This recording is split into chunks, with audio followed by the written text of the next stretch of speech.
Assalamualaikum warahmatullahi wabarakatuh.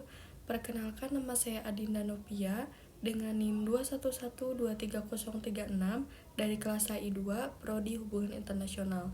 Di sini saya akan menjelaskan mengenai prinsip-prinsip utama hukum internasional dalam hubungan internasional kontemporer untuk memenuhi salah satu tugas mata kuliah hukum internasional yang diampu oleh Ibu Diah Pujiastuti SHMH. Pada pembahasan yang pertama, saya akan menjelaskan mengenai prinsip persamaan kedaulatan, yang kedua yaitu prinsip larangan penggunaan kekerasan, yang ketiga yaitu prinsip bertetangga baik, dan yang terakhir yaitu prinsip non-intervensi. Baik, yang pertama itu apa sih prinsip persamaan kedaulatan? Prinsip persamaan kedaulatan adalah suatu prinsip yang menyatakan bahwa setiap negara berdaulat memiliki hak-hak hukum yang sama dengan negara berdaulat yang lain dalam hukum internasional. Hak-hak yang dimaksud yaitu seperti hak untuk mengirim dan menerima perwakilan dari negara lain, hak untuk membuat perjanjian dengan negara lain, hak untuk bergabung dengan organisasi internasional, beracara di depan mahkamah internasional, dan lain-lain. Prinsip persamaan kedaulatan diperkenalkan oleh ahli hukum internasional dari aliran naturalis yaitu Vattel pada tahun 1758 yang menulis, prinsip tersebut mengakui bahwa semua negara itu sederajat di depan hukum meskipun faktanya kondisi mereka berbeda, baik dalam hal ukuran, kekayaan, populasi, dan juga tingkat peradaban. Prinsip persamaan kedaulatan dituangkan dalam pasal 2 ayat 1 Piagam PBB. Baik, selanjutnya yaitu ada prinsip larangan penggunaan kekerasan. Prinsip ini tercantum dalam pasal 2 ayat 4 Piagam PBB yang menyatakan bahwa semua negara harus menahan diri dari ancaman atau penggunaan kekerasan terhadap integritas teritorial atau kemerdekaan politik negara lain. Ini mencerminkan komitmen internasional untuk menyelesaikan perselisihan melalui cara damai dan mencegah terjadinya konflik bersenjata. Dalam praktiknya, meskipun prinsip ini diakui secara luas, pelanggaran tetap terjadi.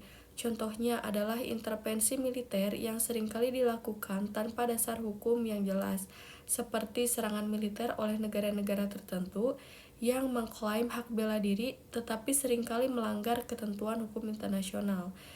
Lalu, prinsip ini menegaskan bahwa negara-negara tidak boleh menggunakan kekuatan bersenjata dalam hubungan internasional, kecuali dalam konteks pembelaan diri atau jika diizinkan oleh Dewan Keamanan PBB.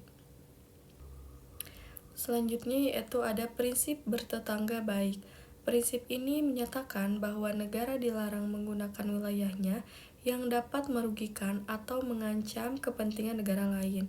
Dasar hukum yang dapat digunakan untuk prinsip ini adalah sebagai berikut.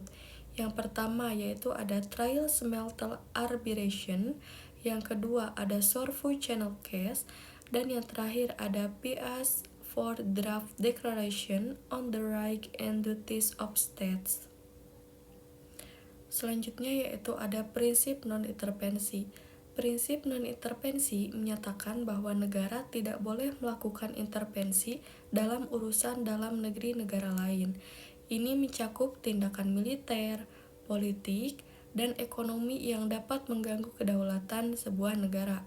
Sedangkan landasan hukumnya, prinsip ini berakar pada Piagam PBB, khususnya pasal 2 ayat 4, yang menegaskan bahwa PBB tidak boleh campur tangan dalam urusan yang merupakan urusan dalam negeri negara anggota, kecuali dalam situasi yang mengancam perdamaian dan keamanan internasional. Baik, sekian penjelasan saya mengenai prinsip-prinsip utama hukum internasional dalam hubungan internasional kontemporer.